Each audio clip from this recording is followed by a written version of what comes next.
Bronsted-Lowry theory of acids and bases. One very important theory. Based on this, many questions come in entrance examinations. So let's have a discussion about Bronsted-Lowry theory. According to Bronsted-Lowry theory, BLT I am writing, Bronsted-Lowry theory, acid means proton donor.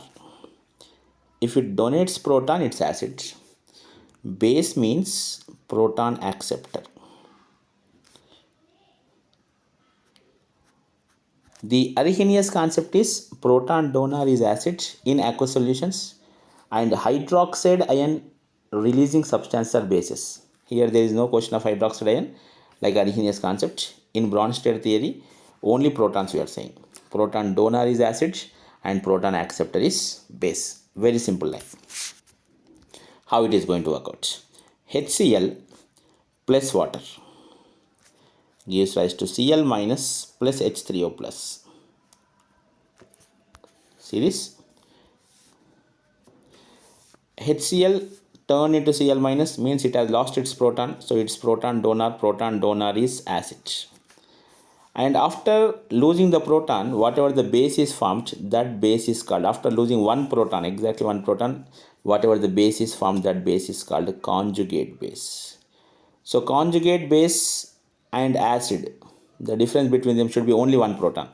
When one proton difference is there between two substances, you can call them as conjugate acid base pair.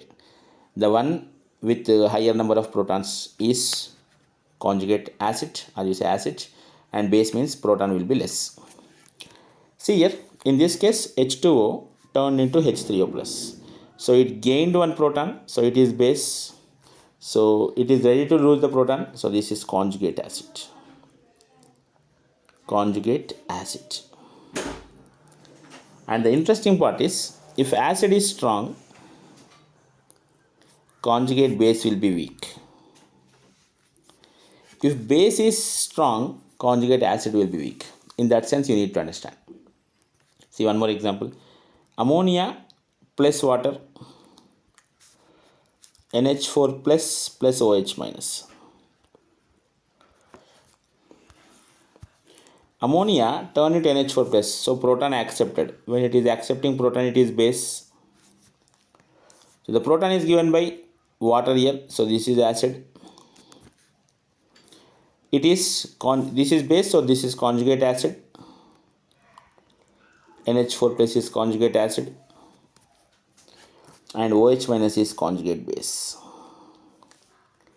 because this is coming from water. Water is acid, so OH minus is conjugate base.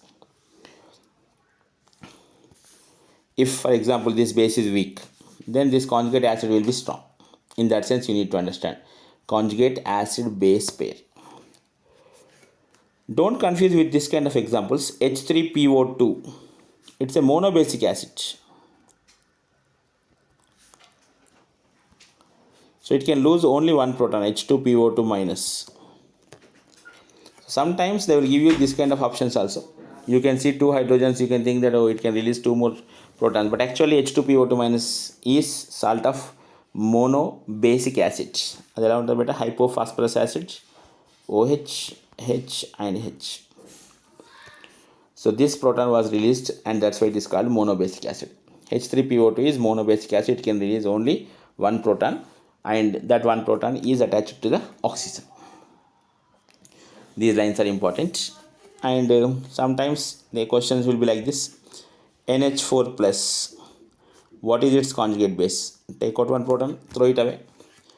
One more proton,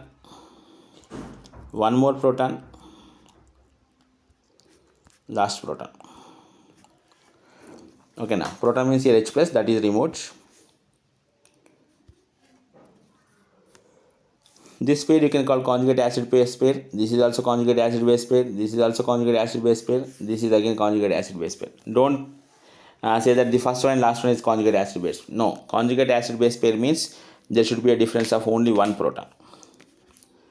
See one more example, H3O plus, it won't accept any proton beta, that's why we are not adding anything here. It can lose one proton to form H2O.